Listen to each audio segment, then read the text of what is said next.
Buenas tardes, hermanos. Bendiciones de Cristo Jesús de Nazaret. Mi nombre es Fran Martínez y el Señor los bendiga mucho. Dios bendiga poderosamente a ese pueblo precioso de Dios, que el deseo del Señor es siempre que estemos creciendo en sabiduría, porque como dice la palabra, el pueblo de Dios perece por falta de conocimiento. Entonces es necesario que el pueblo de Dios crezca en conocimiento, crezca en entendimiento y crezca en sabiduría. Entonces, el propósito mío aquí es de leer. Vamos a empezar a leer. Yo quiero empezar a leer este libro que está, las letras están al revés. Bueno, es que la cámara así. Pero el libro se llama Cómo vivir en el reino de Dios. No más que está al revés. Y yo quiero empezar a compartir con ustedes este conocimiento de cómo vivir en el reino de Dios. A algunos no les va a interesar, a otros sí les va a interesar. Muchos quieren conocer y quieren saber qué deben hacer para permanecer dentro del reino de Dios. Otros no les va a interesar. Así es el reino de Dios. Hay personas que son seguidores de Jesús y hay otros que son discípulos de Jesús. Y bueno, quiero empezar a leerles este libro. Es de, aquí está el autor, es el pastor Rafael Gutiérrez. Es mi pastor.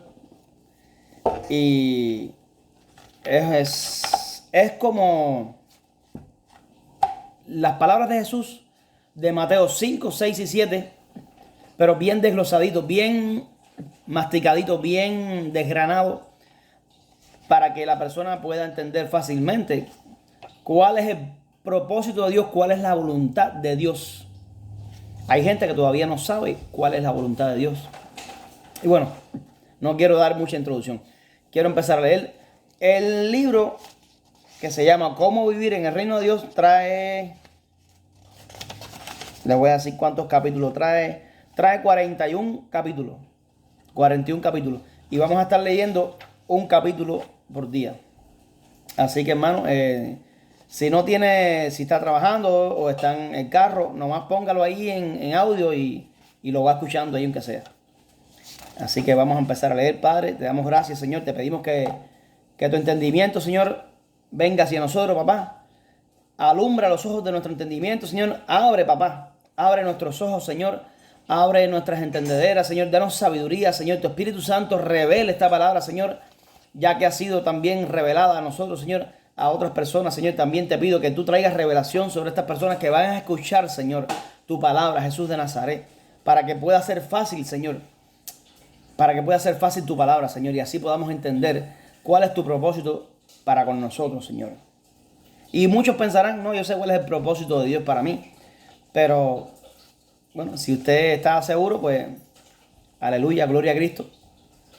Incluso, si está seguro, también venga y reciba. Vamos a compartir en comunión los unos con los otros. Y bueno, vamos a empezar en el capítulo 1 que se llama El reino de Dios es un reino de amor. Yo voy a estar leyendo, hermano, y quiero estar avanzando lo más que pueda porque en el primer capítulo, que es rapidito, no está tan largo, pero son como 4 páginas pequeñas, pero voy a tratar de leerlo lo más rápido posible para que usted vaya entendiendo y bueno, vamos a empezar. Dice, todos nosotros hemos sido creados con un vacío de Dios, que solo Él lo puede llenar con su amor. Muchas veces buscamos llenar ese vacío con otras cosas como fama, riqueza, posesiones, otras personas, la droga, el alcohol, vicios, sexo, etc. Y eso es verdad. Dice, la vida es que nada puede llenar ese vacío. La verdad es que nada puede llenar ese vacío, sino el amor de Dios. Es lo único que puede llenar ese vacío. Dios es amor. Y por eso que uno de los versículos más conocidos del mundo nos dice, porque de tal manera amó Dios al mundo que dio a su Hijo unigénito, para que todo aquel que en Él cree no se pierda, mas tenga vida eterna. Es Juan 3:16. El idioma del reino de Dios es amor. ¿Cómo se aprende este idioma? Esa es la pregunta que tenemos que hacernos. ¿Cómo se aprende a amar? ¿Cómo puedo amar? porque muchas personas tienen varios conceptos de su amor y son conceptos propios, pero aquí Dios nos trae su concepto. Hay que enseñarnos a amar, pues la verdad es que no sabemos cómo, o es posible que tengamos una idea distorsionada del amor. La instrucción del Señor Jesús fue de hacer discípulos enseñándoles a vivir en el reino de Dios. El reino de Dios es un reino de amor hasta que lo guarden. Esa fue la instrucción del Señor Jesús. Cuando el escriba le preguntó al Señor Jesús que cuál era el principal mandamiento, el Señor le contestó que era amar al Señor con todo el corazón, con toda su alma, con toda su mente. Y el segundo es semejante a este, amar al prójimo como a uno mismo. En Mateo 22, del 34 al 40. En Marcos también del 12, del 28 al 34. Y dice después, algo interesante es que el Señor no le dijo qué es lo que tenía que hacer para cumplir estos dos mandamientos. No se lo dijo, solamente le dijo cuáles eran los dos mandamientos principales, pero no le dijo cómo lo vas a hacer. Acuérdense que hay muchas maneras, o muchas personas tienen su manera de creer o creen cómo amar a Dios. Todo el mundo tiene su medida para amar a Dios Padre, al prójimo y a sí mismo. De aquí vienen las más de 5.000 religiones oficiales en el mundo, más las que no son oficiales. Hay muchas religiones. Son doctrinas, personas que tienen su manera de cómo amar a Dios, o de cómo amar al prójimo, o de cómo amarse a uno mismo. Estas religiones son las medidas que los hombres han hecho para cumplir como ellos consideran que se deben amar, que se debe amar a Dios Padre, al prójimo y a uno mismo. De hecho, parece que cada individuo en el planeta tiene su propia idea o medida para lograr estos dos mandamientos principales. Algunas medidas son bien estrictas y podríamos decir que estos son los fariseos modernos. Hay mucho que hay bastante dentro de las iglesias. Hay otras que son bien suavecitas y débiles, muy liberales. Dado el hecho de que estos dos mandamientos son los más importantes, y si nosotros los cumplimos, el Señor Jesús dijo que habríamos cumplido toda la ley de Moisés. ¿No sería importantísimo saber cómo cumplir estos dos mandamientos sin llegar a equivocarnos con la medida de alguien más? Porque alguien pone siempre una medida diferente. O aún inventar nuestra propia medida.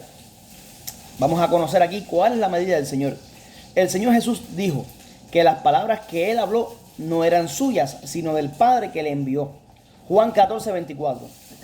¿No sería glorioso que el Señor Jesús nos diera exactamente cómo cumplir estos dos mandamientos y así evitar tanta confusión? Es bien fácil. No solo evitaríamos confusión, sino que verdaderamente estaríamos agradando al Padre. Eso, por favor, al hacer su voluntad o deseo. Encontramos que estos dos mandamientos principales, dicen que debemos amar en tres relaciones: amar al Padre, amar al prójimo y amarse uno mismo. ¿Cuál de estas relaciones es más importante? Esto sería como si tuviéramos una mesita de 3 patas, y nos preguntáramos cuál de las 3 patas es la más importante, ¿verdad? Todas son importantes. La respuesta lógica es que las 3 son iguales en importancia, pues si falta una, las otras 2 no funcionan. Si nuestra relación con el Padre Celestial está mal, hará inoperante la relación con el prójimo y con uno mismo. Si la relación con el prójimo está mal, hará inútil la relación con el Padre o con uno mismo. Y si la relación con uno mismo está mal, hará inefectiva la relación con el Padre y con el prójimo. Por el contrario, si la relación con el Padre está bien, esto nos ayudará a tener una buena relación con nosotros mismos y con los demás. Si la relación con nosotros mismos está bien, nos ayudará en nuestra relación con el Padre y con el prójimo. Al igual, si nuestra relación con el prójimo está saludable, esto nos ayudará con nuestra relación con el Padre y con nosotros mismos.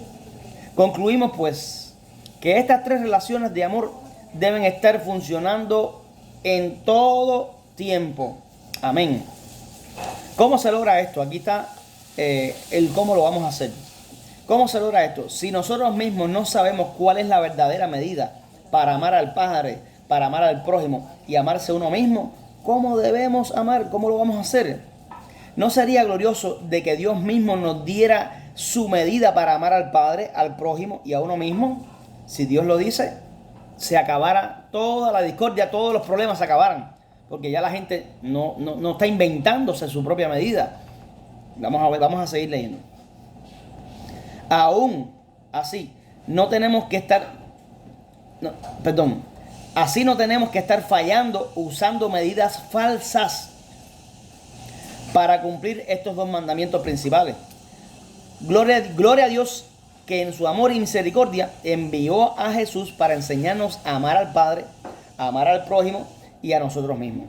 El Señor Jesús armó su medida de amor para amar al Padre, al prójimo y a uno mismo en Mateo 5, 6 y 7. Ahí en esos 3 capítulos está resumido cómo vamos a lograr esto, cómo vamos a tener esa relación con el Padre, cómo vamos a tener la relación con el prójimo y cómo vamos a tener una buena, cómo vamos a amarnos, a aprender a amarnos a nosotros mismos. El Señor Jesús amó su medida. Dice Mateo 5, 6 y 7, en estos pasajes de la Biblia es conocido como el Sermón del Monte. Ya muchas personas están les gusta leer las palabras de Jesús. A otras personas no les gusta leer las palabras de Jesús porque no quieren saber de Jesús.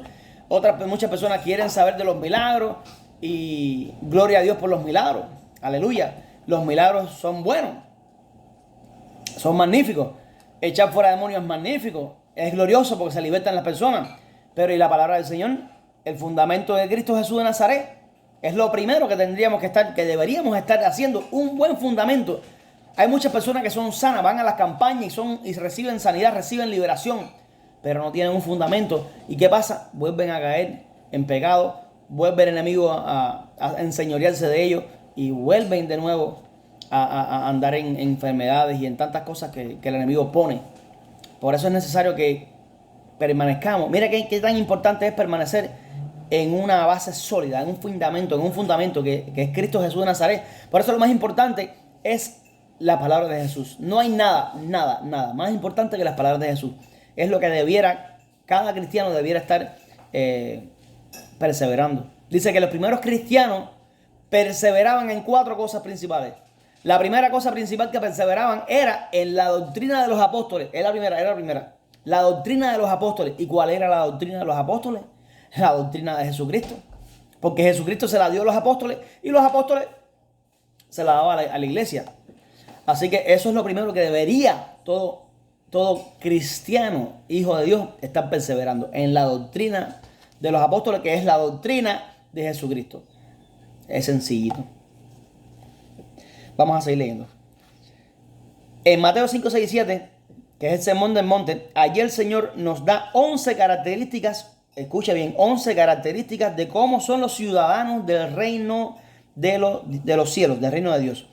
Y 6 leyes de amor para amar al prójimo, 7 leyes de amor para amar al Padre Celestial y 6 leyes de amor para amarnos a nosotros mismos.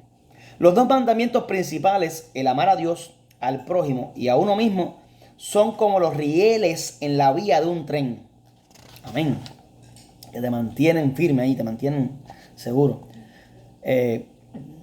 Pues ambos son necesarios, los 2 rieles.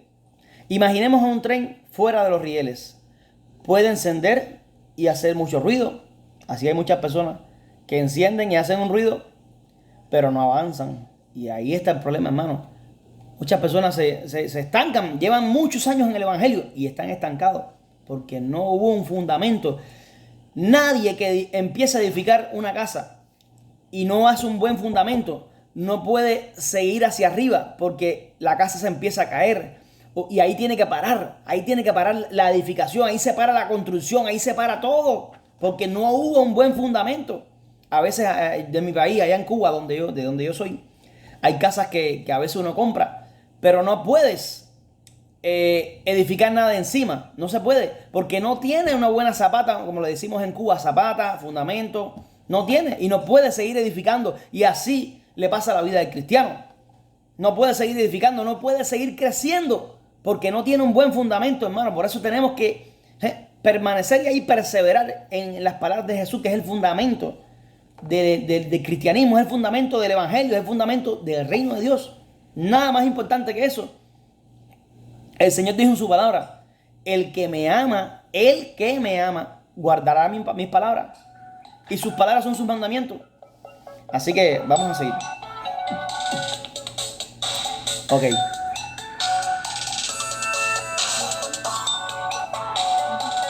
Bueno. Dice, entonces el tren no puede seguir hacia adelante, no puede avanzar si no está en los rieles. Puede hacer mucho ruido, puede encender, pero no avanza.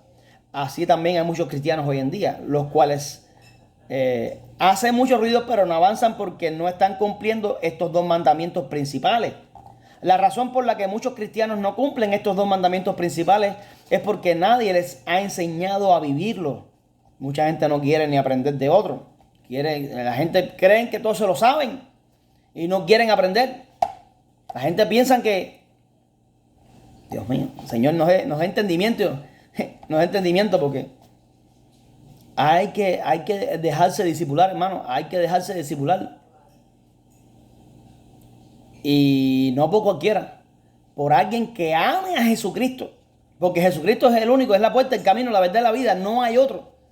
Aquel que ama a Jesucristo y usted lo ve con amor a Jesús, por ahí le puede dar que por ahí va a llegar lejos. Dice, esto nos lleva a la pregunta: si estos dos mandamientos que son los más importantes, ¿por qué esto no es lo principal que enseñamos a vivir en el cristianismo hoy en día? Mire qué buena pregunta esa. ¿Por qué si esto es lo más importante? ¿Por qué esto no es lo principal que se está enseñando hoy a vivir en el cristianismo? ¿Por qué? La razón es porque estos dos mandamientos van ligados a la gran comisión de ir y hacer discípulos a todas las naciones que el Señor Jesús nos dio.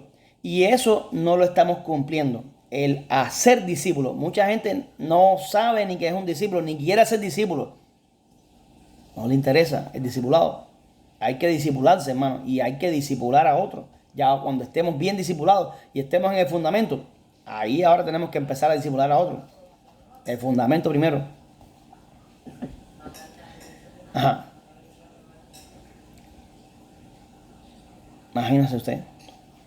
Dice, por eso van ligados a la gran comisión de ir y hacer discípulos a todas las naciones que el Señor Jesús nos dio. Y eso no lo estamos cumpliendo porque tampoco sabemos lo que es hacer un discípulo. El Señor Jesús nos dio la gran comisión de ir por todas las naciones y hacer discípulos, bautizándolos en el nombre del Padre, del Hijo Jesús y del Espíritu Santo, y que les enseñáramos a los discípulos a guardar las cosas que el Señor Jesús nos mandó. Muy importante eso. El Señor Jesús, lo voy a repetir, le mandó a los discípulos que fueran por todas las naciones a hacer discípulos, enseñándoles a guardar las cosas que Él mandó. Son tipos de mandamientos, todo su palabra. En las palabras de Jesús, hermano. Amén. Si el amar a Dios Padre, amar al prójimo y amarse a uno mismo son los dos mandamientos más importantes, ahí están encerrados los dos mandamientos. ¿No sería a enseñar esto a lo que el Señor Jesús nos manda en la gran comisión? Sencillo, esas tres cosas. ¿Cómo vamos a amar al Padre, al prójimo y a uno mismo? Eso es lo que vamos a enseñar. Y eso es lo que tenemos ¿Qué cosa hay más importante que el amor? No hay nada. El amor es la fuerza más grande que hay. Por eso el que ama, dice que ha sido justificado y ha sido perdonado. El que ama es grande, mi hermano. El que tiene amor en su corazón, lo tiene todo. El que tiene a Cristo en su corazón. Porque Cristo es amor. Dice, nos manda a bautizarlos en el nombre del Padre, del Hijo y del Espíritu Santo, y que les enseñáramos a los discípulos a guardar todas las cosas que el Señor Jesús nos mandó.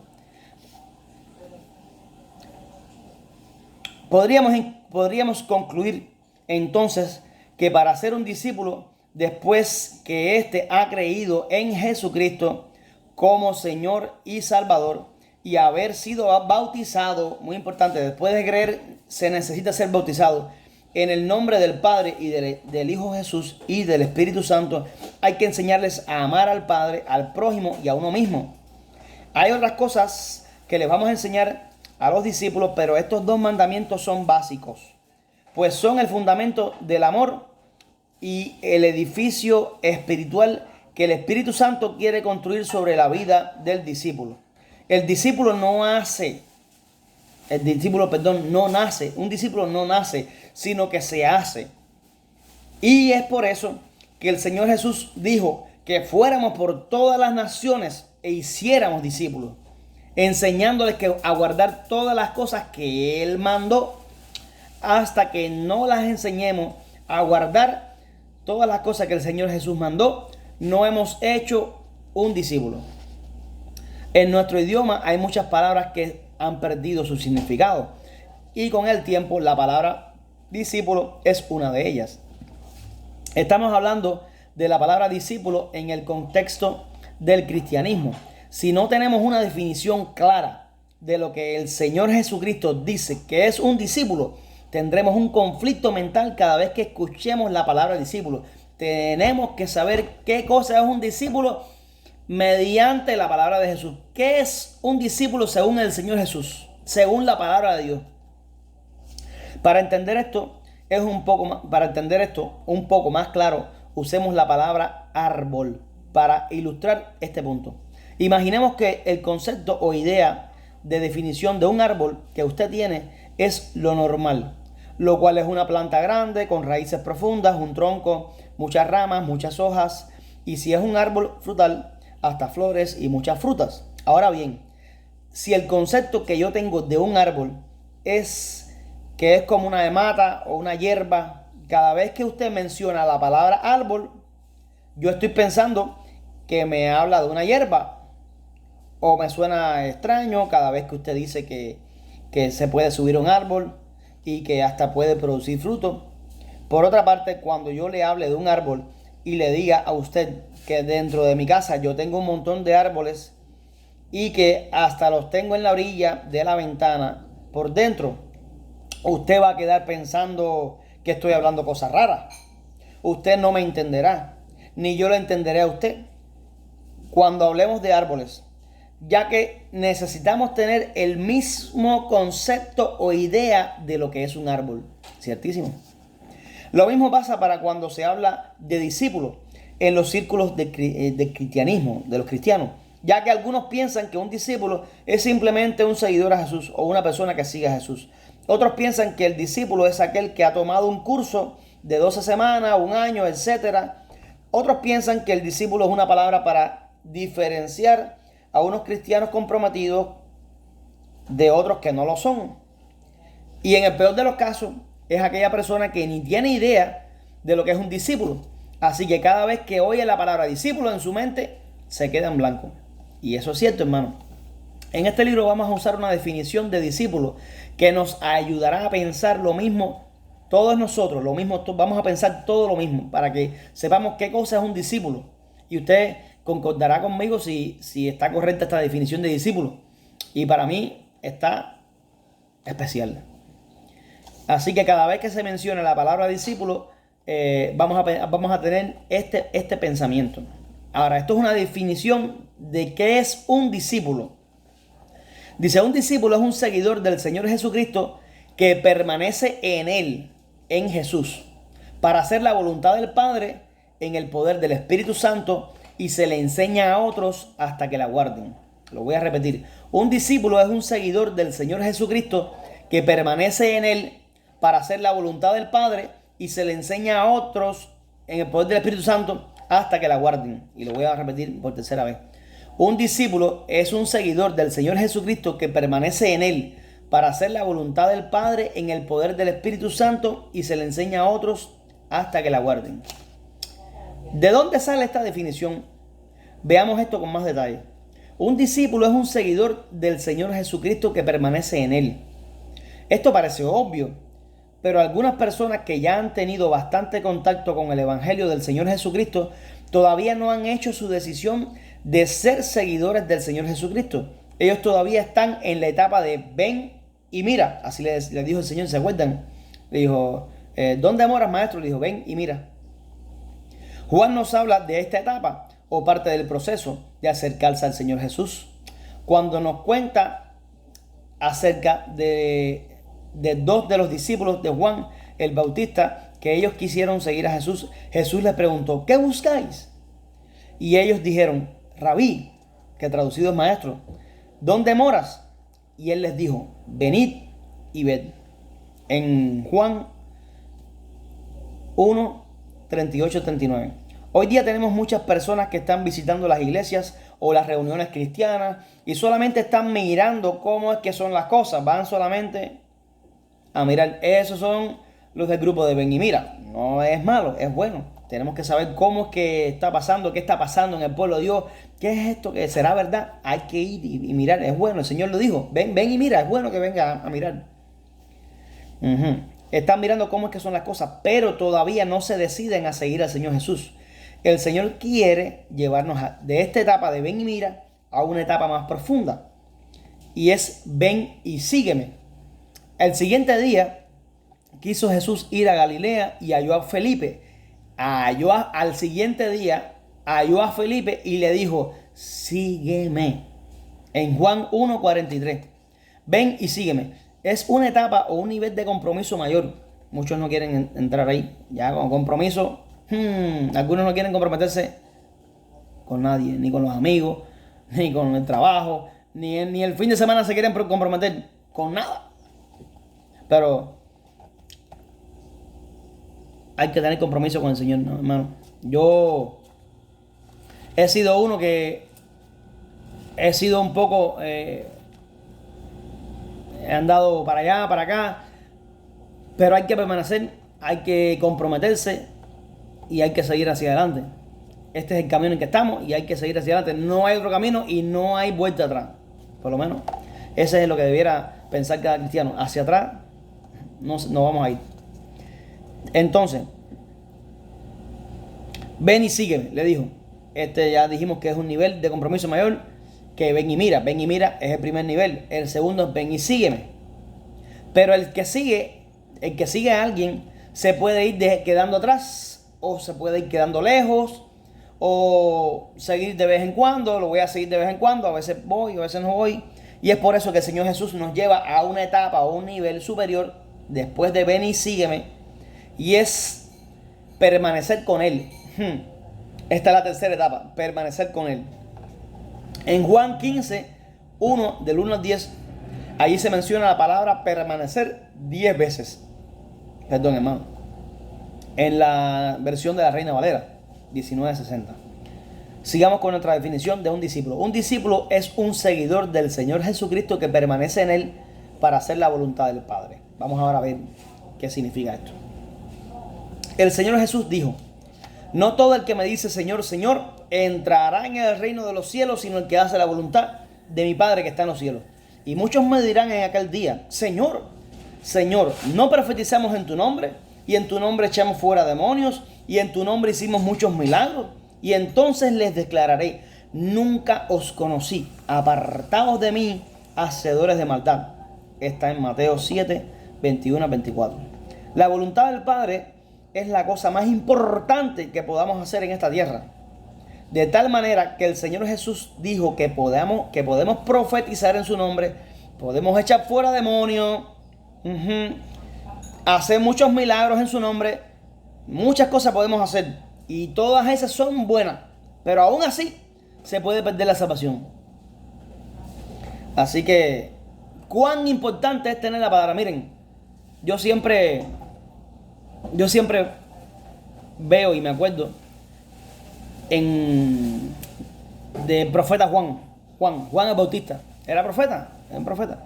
Jesús lo dijo. Jesús dijo de Juan, ciertamente este es el más grande.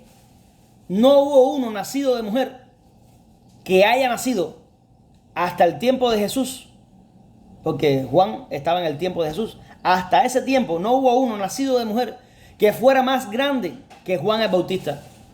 Ni Moisés, ni Abraham, ni Adán. Adán se perdió. Adán fue el que pecó.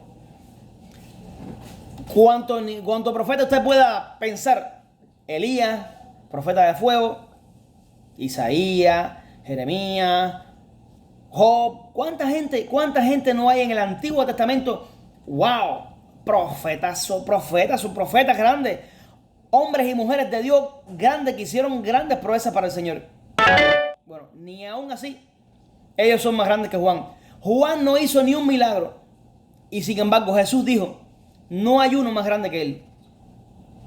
Fíjense la importancia de agradar a Jesús. Juan agradaba en todo a Jesús. Juan vino para prepararle camino al Señor Jesús. Juan vino a prepararle camino al Señor Jesús de Nazaret. Y no hizo ni un milagro. Y sin hacer un milagro, fue más grande que todos ellos, que los que hicieron milagros. Es bueno, hermano. Lo que estoy diciendo es que primero tenemos que fortalecernos en las palabras de Jesús y yendo, como dice el Señor, Jesucristo le dijo a sus discípulos, y yendo, cuando envió a los discípulos a predicar, le dijo, y yendo, predicar diciendo, el reino de los cielos se ha acercado. Y después le dijo, sanar enfermos, limpiar leprosos, resucitar muertos.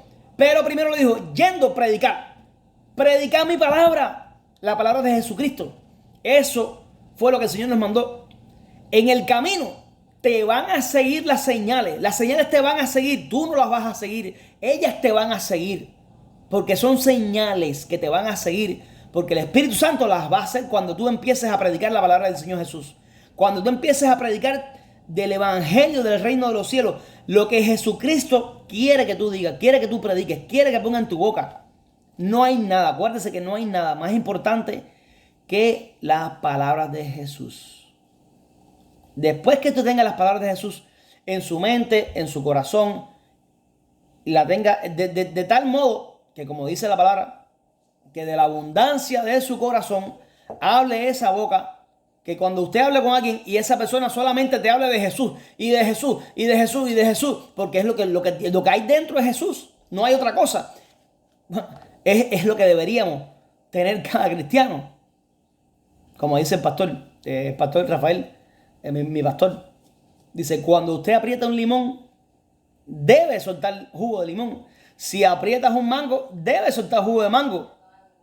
Bueno, hay cristianos que usted le aprieta y debe salir Jesús, pero de lo que sale es otra cosa. No sale Jesús, no salen las palabras de Jesús, no sale amor, no sale paciencia, no sale gozo. Salen otras cosas que no debieran salir. Malas palabras, sale enojo, sale cuanta cosa. Bueno, seguimos. Entonces dice, la voluntad del Padre es la cosa más importante que podemos hacer en esta tierra. De tal manera que el Señor Jesús dijo que podemos profetizar en su nombre, podemos echar fuera demonios, podemos hacer muchos milagros en su nombre y aún así perdernos de hacer la voluntad del Padre. Y más peligroso, digo yo, no está puesto aquí, pero lo voy a decir, perder la salvación. Por las palabras del Señor Jesús sabemos que hacer estas cosas no es la voluntad del Padre. Por las palabras del Señor Jesús sabemos que hacer estas cosas no te hace hacer la voluntad del Padre. El Señor Jesús lo dijo, apartados de mí, hacedores de maldad. ¿Cómo si yo lo estaba haciendo? Apártate de mí, hacedor de maldad. ¿Pero por qué? Yo prediqué, yo echaba fuera demonios, hice tantas cosas en tu nombre. Vamos a ver por qué pasan estas cosas. Aquí lo vamos a desglosar, hermano. Aquí este libro está especial. Es especial para todo aquel que tiene entendimiento y valora las palabras del Señor. Vamos a seguir. Por las palabras del Señor Jesús sabemos que hacer estas cosas no es la voluntad del Padre en sí misma. Aunque estas cosas están envueltas en su voluntad. Amén. Esto se dice con mucho cuidado, pues se puede malinterpretar. Muchas personas pueden malinterpretar esta cosa. De que uno pudiera estar en contra de profetizar, en contra de echar fuera demonios, en contra de hacer muchos milagros. No, al contrario, no se puede llevar a cabo el reino de Dios si no tenemos el Espíritu Santo obrando en todas estas cosas. Es importantísimo que tengamos el Espíritu Santo, pero primero son las palabras de Jesús. Es el fundamento, hermano. De ahí, entonces, llenémonos de Jesús para que eso sea lo que salga. No se llene de otra cosa, llénese de Jesús. Haga un fundamento y salga a predicar y van a ver milagros, van a ver cuánta manifestación del Espíritu Santo se va a mover con poder, porque usted está haciendo la voluntad del Padre, está atendiendo. Mire, se lo voy a resumir bien sencillo, es bien sencillo, bien sencillito. Escuche, ¿cuál es la voluntad del Padre? Mire, estaba Jesús enseñando y vinieron unos y le dijeron: Señor, tu madre y tus hermanos están fuera y te quieren hablar. Y Jesús dice que señalando a sus discípulos, primero les dijo, ¿quién es mi madre y quiénes son mis hermanos? Y dice que señalando a sus discípulos, dijo: he aquí mi madre y mis hermanos, porque todo aquel que hace la voluntad de mi Padre que está en los cielos, ese es mi hermano, mi hermana y mi madre. En otras palabras, los únicos que estaban ahí haciendo la voluntad del Padre eran los discípulos. Por eso es tan importante ser un discípulo. Si usted viene a ser un discípulo de Jesús, usted entra en lo que dice Jesús, que está haciendo la voluntad del Padre. Sencillito. ¿Usted quiere hacer la voluntad del Padre? Agárrese de las palabras de Jesús, porque los discípulos, ¿qué era lo que hacían los discípulos? Escuchar, veían y escuchaban y hacían lo que Jesús les decía, lo que Jesús les decía. Eso era lo único que hacían los discípulos. Pasaban tiempo con Jesús. Ahí está la diferencia de si soy un discípulo. El discípulo ve, escucha, hace todo lo que hacía Jesús, todo lo que decía Jesús. O un seguidor solamente que lo sigo de lejos, pero Jesús no es lo primero en mi vida. Y es la voluntad del Padre. La voluntad del Padre es que estemos con todos nuestros sentidos, atendiendo a Jesús de Nazaret. Es sencillo, hermano. Amén. Así que no estamos en contra de los milagros, no estamos en contra de echar fuera demonios. Al contrario, se necesita todas estas cosas, hermano. Se necesita el poder del Espíritu Santo para poder llevar a cabo el Evangelio de Dios. Es imposible llevarlo a cabo sin el Espíritu Santo. Entonces vamos a seguir con el entendimiento de que la voluntad del Padre es lo primero que debemos hacer. Profetizar, echar fuera demonios y el hacer muchos milagros será necesario a medida que vayamos haciendo discípulos. Amén. Pero lo principal es hacer la voluntad del Padre.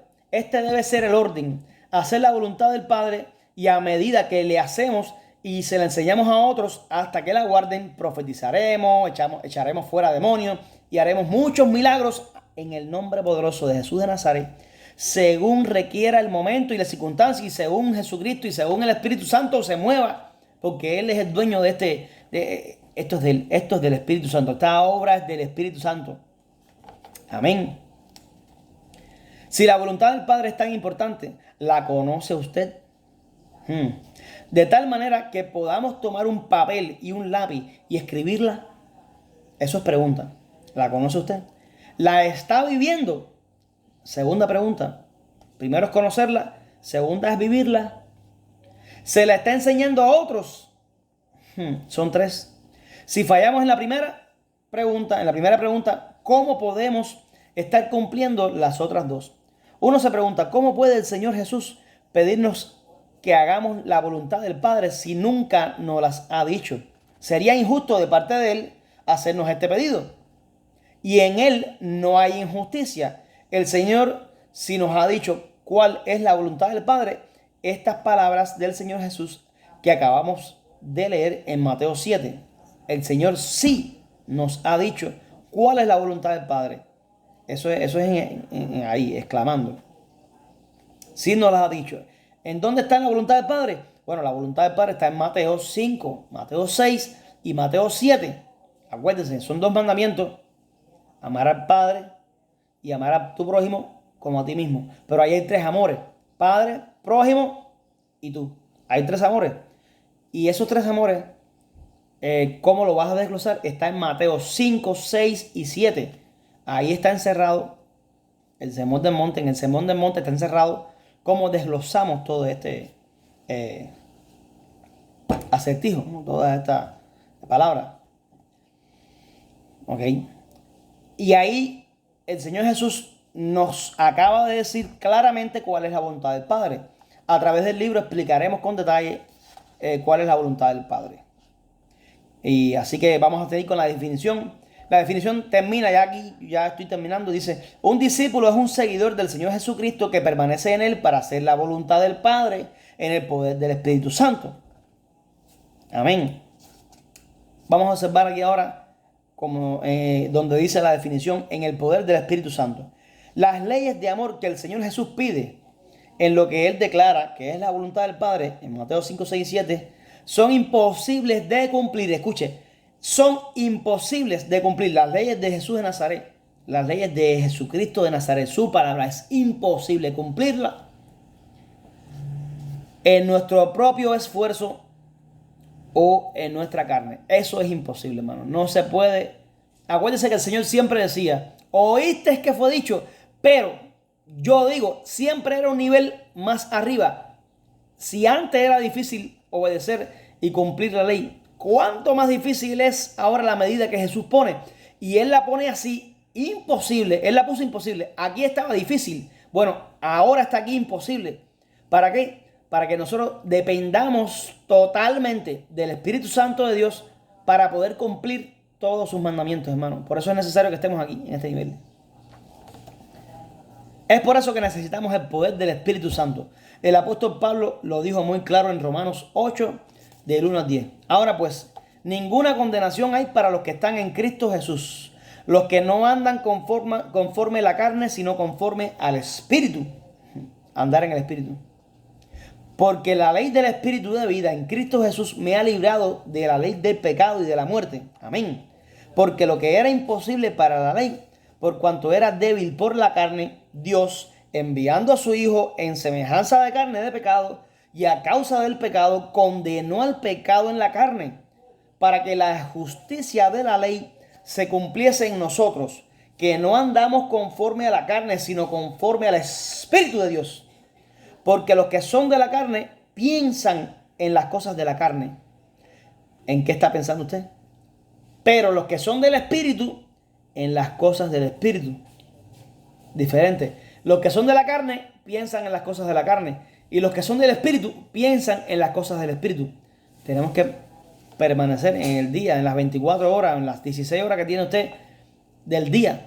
Porque dormimos 8, algunos duermen menos, algunos duermen más. Y las horas que estamos despiertos, debiéramos ser un hombre espiritual, pensando en las cosas del Espíritu. Debiéramos. Porque el ocuparse de la carne es muerte, pero el ocuparse del Espíritu es vida y paz. Por cuanto los designios de la carne son enemistad contra Dios, porque no se sujetan a la ley de Dios, ni tampoco pueden. Y los que viven según la carne no pueden agradar a Dios. Mas vosotros no vivís según la carne, sino según el Espíritu. Si es que el Espíritu de Dios mora en vosotros. Y si alguno no tiene el Espíritu de Cristo, no es de él. Pablo hace eco de esto mismo en Gálatas 5, 16 al 18. Digo pues, andad por el Espíritu. Andar en el Espíritu. Y no satisfagáis los deseos de la carne. Porque el deseo de la carne es contra el Espíritu y el del Espíritu es contra la carne. Y estos se oponen entre sí, para que no hagáis lo que quisierais. Pero si sois guiados por el Espíritu, no estáis bajo la ley. El Señor Jesús dijo que recibiríamos poder cuando el Espíritu Santo haya venido sobre nosotros. En Hechos del 1 al 8. En Hechos 1, versículo 8. La ley de amor del reino de Dios son imposibles de vivir en el poder humano, hermano. No podemos vivir las leyes de Jesús con nuestra propia fuerza. No podemos vivirlas. Y es por eso precisamente que el Señor Jesús quiere que entendamos que solamente lo podemos lograr sometiéndonos al Espíritu Santo de Dios. Y dice la palabra, pues el fruto del Espíritu es amor, gozo, paz, paciencia, benignidad, bondad, fe, mansedumbre, templanza, y contra tales cosas no hay ley. Esto está en Gálatas 5, del 22 al 23. Y ya estamos aterrizando, hermano. Ya estamos aterrizando, ya casi. Así que vamos a terminar ya de nuevo la definición, porque es necesario que ustedes se aprendan qué cosa es un discípulo. Así que un discípulo es un seguidor del Señor Jesucristo que permanece en Él para hacer la voluntad del Padre en el poder del Espíritu Santo y se le enseña a otros hasta que la guarden. Vamos ahora a enfocarnos en ese pedazo de la Escritura. Aquí está la reproducción de un discípulo. Esta es la reproducción de un discípulo. Ya que si éste no se reproduce, el evangelio del reino de Dios se detiene. El Señor Jesús, cuando dio la gran comisión en Mateo 28, 18 al 20, y por todas las naciones, así discípulos, bautizándolos en nombre del Padre, del Hijo y del Espíritu Santo, al que creyere, ¿no? Y enseñándoles a que guarden todas las cosas que Él mandó. Dijo que el discípulo se hace después de bautizarle en el nombre del Padre, del Hijo Jesús y del Espíritu Santo, y enseñándoles que guarden todo lo que Él mandó. Como ya hemos visto, la voluntad del Padre es lo más importante. Y yo espero que usted y yo concordamos en eso. Es lo más importante, la voluntad del Padre. ¿Cuál es la voluntad del Padre? Que pongamos atención a todas las palabras de su Hijo Jesucristo de Nazaret. Que nos comamos a Jesús, que bebamos a Jesús, que Jesús sea lo primero en nosotros, que estemos llenos de Jesús, que seamos como Jesús. Esa es la voluntad del Padre. Acuérdense, cuando vinieron, que le dijeron, ahí está afuera tu mamá, tus hermanos están afuera. Le dijo, no, aquí están mis hermanos, aquí están mis hermanas y aquí está mi madre. Porque los que hacen la voluntad de mi Padre que está en los cielos, esa es mi familia. En otras palabras, hay que ser un discípulo de Jesús de Nazaret. Dice, ahora, que tengamos una definición. Que tengamos una definición. Ok, perdón, me voy a ir un poco más atrás. Así que le vamos a enseñar a vivir. Y enseñar a vivir los mandamientos de Jesús significa enseñar a guardar la voluntad del Padre a los discípulos. Y ellos harán lo mismo con sus discípulos. Ahora que tenemos una definición un poco más amplia de lo que es un discípulo del Señor Jesucristo, nos hacemos la pregunta, ¿esta es la clase de discípulos que se están haciendo hoy? Hoy en día se están haciendo estos discípulos. Esto es lo que se está predicando. Esto es en lo que se está poniendo énfasis hoy en día en las iglesias. Desgraciadamente no. Desgraciadamente no. Si la respuesta es no, entonces en el poder del Espíritu, trabajemos para que esto cambie y para que esto suceda, para que las palabras de Jesús sean lo primero en la vida de todo ser humano, de todo cristiano, por lo menos, de todo creyente de Jesús. Bueno, en este libro vamos a ver cuáles son las características de los ciudadanos del reino de Dios, que hay 6 leyes de amor para amar al prójimo, 7 leyes de amor para amar al Padre y 6 leyes de amor para amarnos a nosotros mismos. Todo esto lo vamos a conocer de la boca directamente de Jesús de Nazaret. Todas estas cosas, cómo vamos a amar al Padre, cómo vamos a amar al prójimo y cómo vamos a amarnos a nosotros mismos. Esto lo vamos a conocer, ya lo voy a dejar para el próximo capítulo. De hecho, está en el segundo capítulo que se llama, está como en pregunta, dice, ¿cerca del reino de Dios o en el reino de Dios? Es que está al revés. Pero dice, ¿cerca del reino de Dios o en el reino de Dios? ¿Estamos cerca o estamos en el reino de Dios? Y eso lo vamos a leer ya para el próximo video. Así que le invito a que se mantenga. Yo sé que van a haber capítulos que están un poco más largos, otros están un poco más cortos. Pero como le dije al principio, póngalo nomás en audio y póngase a hacer sus cosas. Si está trabajando, está haciendo otras cosas, póngalo, hermano, porque es necesario que crezcamos como iglesia de Jesús y no cometamos error. Recuerde que el pueblo de Dios perece por falta de conocimiento. Bueno, hermano, Dios le bendiga mucho y espero que le haya servido de mucha ayuda, que lo haya acercado un poco más a Dios, porque le haya dado entendimiento de qué es lo que debería ser primero en nuestras vidas, que es las palabras de Jesús. Y ya lo demás viene por añadidura, es el fundamento. Así que vamos a fortalecernos en eso primero, en los fundamentos, en el fundamento que es Jesucristo de Nazaret. Bueno, Padre, te doy gracias, Señor, por estas personas que van a escuchar este mensaje. Los bendigo en el nombre poderoso de Jesucristo de Nazaret. Sean benditos, Señor, para que ellos puedan entender tu palabra, Señor, claramente. Jesús de Nazaret, te pido que tú toques cada alma, cada corazón, Señor. Prepara, Señor, cada corazón allí para que pueda recibir esta palabra, Señor, y sea un terreno fértil, Señor, que dé fruto a 100, a 70 y a 30 por uno, Jesús de Nazaret. Te pido que tú mismo, Espíritu Santo, seas quien vaya tocando los corazones, Señor, las almas, los cuerpos, vaya sanando, Señor, si es necesario que sane, Señor, aquel que tenga enfermedad, papá, ahora en el nombre poderoso de Jesús de Nazaret, recibe ese milagro, en el nombre poderoso de Jesús de Nazaret. Te pido que tú toques ahí los corazones, Señor, y prepares corazones, prepares cuerpos, Señor, para que tú mores allí, Señor. Te lo pido, Padre Celestial, en el nombre poderoso de tu precioso y poderoso Hijo amado Jesús de Nazaret. Amén. Te damos gracias, Padre Celestial. Te bendecimos, hermano. Bueno, aquí estamos. Nos veremos en el próximo video, entonces, que ya va a ser, como dije en la pregunta, ¿no? ¿Estaremos viviendo en el reino de Dios o estaremos cerca del reino de Dios? Bueno, hermano, Dios le bendiga mucho. Amén.